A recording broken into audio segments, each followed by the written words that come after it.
Well, we're joined now by Shadow Secretary of State for Scotland and Labour MP for Edinburgh South, Ian Murray. Thanks so much for joining us, Mr Murray. Are you surprised by the resignation of Douglas Ross? Well, the only thing I'm surprised at is there hasn't been more government resignations to this debacle. Douglas Ross is the only person in government at the moment that seems to have any integrity, and I think his resignation letter speaks for itself when he talks of his own constituents who've had to make huge sacrifices, and he can, in all good conscience, tell them that they are wrong, and indeed the special advisor for the government is correct. That's just the way he's put it in his own resignation letter, and I think that says what the country's been saying for the last 72 hours. Of course, Dominic Cummings didn't breach any regulations. He said he behaved reasonably and legally. He did, didn't he? Well, I don't think he did. I don't think anybody would think it's reasonable when you have a suspected case of coronavirus to leave your home. The government instructions, both north and south of the border, were very clear, and to drive 260 miles there and then 260 miles back when you could be carrying the virus is really not the right thing to be doing. And indeed, even the additional of driving a 60-mile round trip to Barnard Castle to test your eyesight to see if you can drive home, most of the public are shaking their head in disbelief. He even decided to try and make an excuse for that. The special advisor has broken the rules, and the Prime Minister should have done the right thing in order to maintain the very rules that the special advisor put in place for the rest of the country. The rules did say, though, that if there was a reasonable excuse to leave home, you could do, and a reasonable excuse to leave home would be to provide care and assistance, including personal care, to a vulnerable person. So, as I say, he didn't actually break the rules, did he? Well, I think he has broken the rules, and Douglas Ross in his own resignation letter has said quite clearly that Douglas Ross, being a father, he would always put his family first.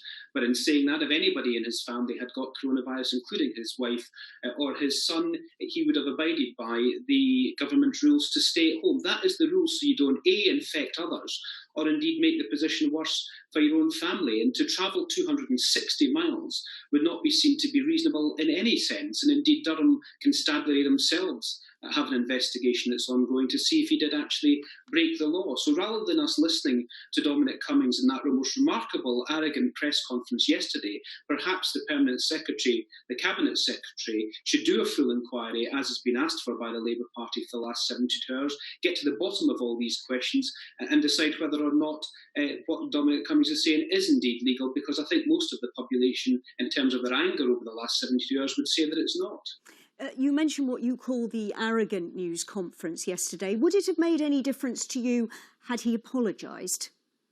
I think the vast majority of the country expected Dominic Cummings to sit at that table in the Rose Garden at number 10 yesterday and give an apology and perhaps say that he misjudged what he did, perhaps apologise to the public, and then to say that it's incredibly important for the majority of the public, for all of the public, to abide by the rules that are coming out from government. What we heard was a whole list of excuses, no contrition, no apology, and I think that alone should have said to the Prime Minister that his position in government is untenable. For the Prime Minister not to have acted and then to have had that extraordinary press conference yesterday was really just saying to the general public of the United Kingdom that it's one rule for the Prime Minister and his advisers and one rule for the rest of the country. And that is incredibly dangerous at this moment when everyone is trying to work incredibly hard to suppress this virus and make sure we can get through this crisis. Can you understand, though, what some members of the public also say, which is at the minute we are in the middle of a global pandemic. At the end of the day, this man is not a minister,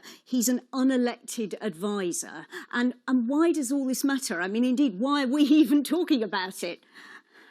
Well, because he writes the rules, and he wrote the rules for the Prime Minister. He said that in the press conference yesterday. And this goes right to the heart of the integrity of the Prime Minister and the integrity of the government. And thankfully, Douglas Ross is the only one in government that's shown any kind of integrity over the last 72 hours. You cannot ask the public to abide by some very strict conditions and rules, whilst at the same time allowing the special advisor who has helped to write those rules to flout them. And I think the anger out there in the public shows quite clearly that they feel there's one rule for them and one rule for government advisors. And that is a very, very dangerous thing for the public, for the position for the public to be in during a time of crisis when you need the entirety of the population to be working together to try and get through this crisis. And the government government has decided that they will double down on this. For Michael Gove to be on the media this morning and saying that his 60-mile round trip to Bernard Castle was somehow justified because he was preparing to go to work just makes the population even more angry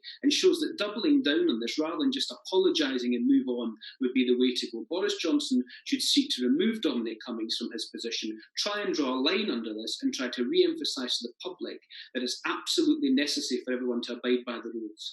You say one rule for Dominic Cummings and one rule for the rest of the population. Perhaps actually what this is about is that his actions drew attention to flaws in the original rules. What do you say to that?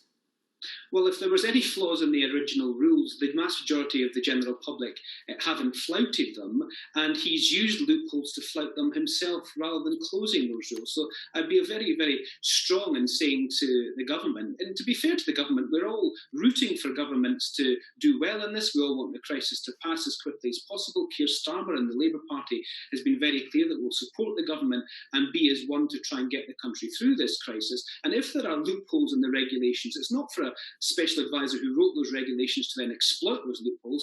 It's for that special advisor to close those loopholes and make the communications with the public clearer. One of the features of this entire crisis has been the complete lack of clarity from the Prime Minister and the government about what people can and can't do. And the public have interpreted that, have made sure they've abided by those rules, and the very people who've not abided by those rules are the very people who wrote them. That cannot be allowed to sustain. Ian Murray, Shadow Secretary of State for Scotland, good to talk to you. Thanks for your time.